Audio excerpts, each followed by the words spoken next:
يا حمزة، أود منك سؤالا يا ولدي. سؤالا عن الدين أم الدنيا يا أبتي؟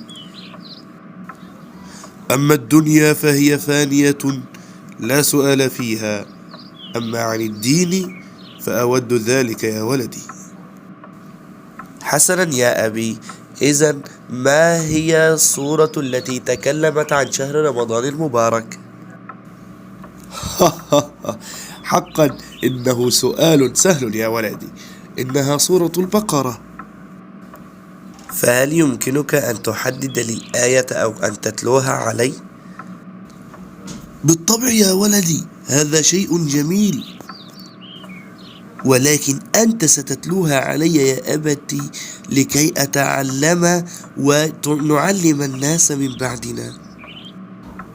وأنا لم ولن أرفض هذا الطلب يا بني. أعوذ بالله من الشيطان الرجيم.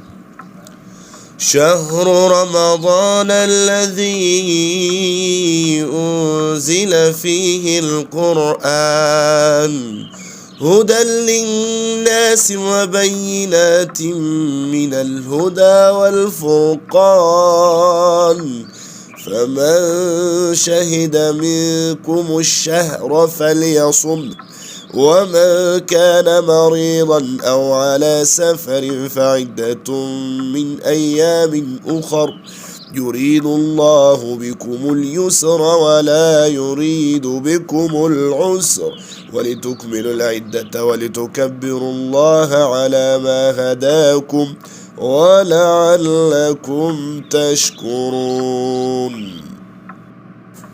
صدق الله العظيم. بارك الله فيك يا أبتي، ونفع الله بك. وفيك بارك يا بني. وأنتم يا أصدقاء بارك الله فيكم أيضا. هل استفدتم من هذه الحلقة مع أنا وأبي في البيت؟ إن استفدتم فرجاء اشتركوا في القناة وفعلوا زر الجرس. السلام عليكم.